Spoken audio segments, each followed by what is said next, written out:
ప్రభువును ప్రియ రక్షకుడైన దేవుని పేరట మీ అందరికీ శుభాభివందనములు తెలియజేసుకుంటున్నాను. జీసస్ ను క్రియేషన్ మినిస్ట్రీస్ ద్వారా ఈ యొక్క అనుదిన ఆహారమును మీతో పంచుకోవడానికి ప్రభువిస్తున్న కృపను బట్టి దేవునికి ఎనలేని కృతజ్ఞతలు. వాక్య ధ్యానములోనికి మనం వెళ్దాం. 90వ కీర్తన 3వ వచనం.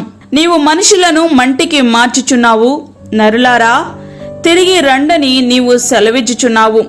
దేవుడు మంటి నుండి మానవుని రూపించి జీవాన్నిచ్చి భూమి మీద జీవించమని, మరలా కొంతకాలం తర్వాత నీ సమయం అయిపోయింది, ఎక్కడ నుండి తీయబడ్డావో అక్కడికే వెళ్ళిపో అంటున్నారు. దీనినే మరణం అంటుంటే పరిశుద్ధ గ్రంథం నిద్ర అంటుంది. కొంతకాలం జీవించడం, కొంతకాలం తర్వాత వెళ్ళిపోవడం. ఎందుకిలా దేవుడు చేశారు? దేవుడు ఆదామును సృష్టించినప్పుడు నీవు ఇంతకాలం జీవించి మరణం కావాలి అనే నిబంధన ఏమీ పెట్టలేదు. దేవుడు ఎంత పరిశుద్ధుడో మానవుని కూడా అంత పరిశుద్ధంగానే సృష్టించాడు. కానీ హవ్వ ఆదాము చేసిన పాపం మరణమును తెచ్చిపెట్టింది. అంటే దేవుడు ఏర్పరిచిన సరిహద్దుల నుండి దాటిపోవడమే కదా. ఉదాహరణగా పక్షులు ఎప్పుడు ఎండలో ఉంటున్నాయని తీసుకెళ్లి నీటిలో ముంచితే, లేకపోతే చేపలు ఎప్పుడు నీటిలో ఉంటున్నాయని చలి పెడుతుందేమో అని తీసుకుని వచ్చి గట్టి మీద ఉంచితే ఏమవుతుంది చెప్పండి?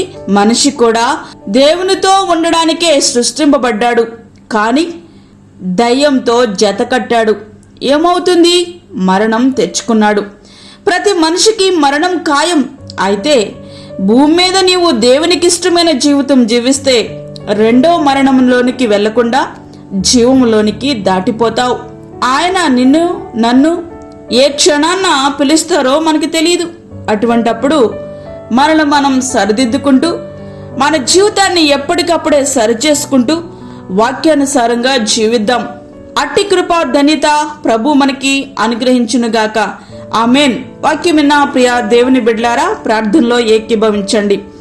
పరిశుద్ధమైన తండ్రి, ప్రేమగలేసు ప్రభా, శ్రేష్టమైన మరి యొక్క దినాన్ని మా జీవితంలో మీరు అనుగ్రహించారు. నీకు వందనాలు. ఈ దినమంతటి కొరకు మీరు మమ్మల్ని సిద్ధపరచండి ప్రభా. ప్రతి విధమైన శోధన, కీడు, ప్రమాదాల నుంచి మమ్మల్ని తప్పించండి.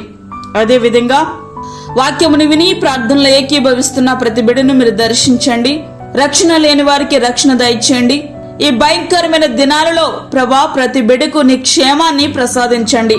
అదేవిధంగా ప్రతి విధమైన శోధన నుండి మీరు తప్పించండి. బయటికి వెళ్తున్నప్పుడు, లోనికి వస్తున్నప్పుడు నీ కాపుదల, నీ భద్రత దయచేయండి. ఆశీర్వాదం లేని వారికి ఆశీర్వాదం దయచేయండి. అప్పుల బాధలతో ఇబ్బంది పడుచున్న వారిని మీరు ఆదరించండి ప్రభా. వారి సమస్యల నుండి వారు బయటపడడానికి సహాయం చేయండి. అదేవిధంగా గర్భఫలము లేని బిడ్డలకు గర్భఫలము దయచేయండి. నీ యొక్క కృపాక్షేమాలు ప్రతి బిడ్డకు మీరు అనుగ్రహించండి. దూరదేశంలో ఉండి ప్రార్థనలు ఏకీభవిస్తున్న ప్రతి బిడ్డను మీరు జ్ఞాపకము చేసుకోనండి. ఇది అంతటి కొరకు మీరు మమ్మల్ని సిద్ధపరిచి బలపరచమని, మీరు మమ్మల్ని ఎప్పుడు పిలిచినా సిద్ధంగా ఉండే కృప మా అందరికీ దయచేయమని యేసు పరిశుద్ధ నామమున అడిగి వేడుకుంటున్నాము తండ్రి. ఆమేన్. ఈ యొక్క వర్తమానములు ప్రతి దినం పంపించబడతా ఉన్నాయి.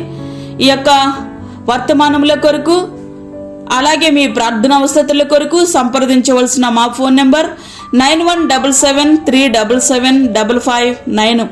దేవుడు మిమ్మును మీ కుటుంబమును దీవించునుగాక. ఆమేన్. దేవుని సేవలో మీ సహోదరి అన్నామణి సాల్మన్.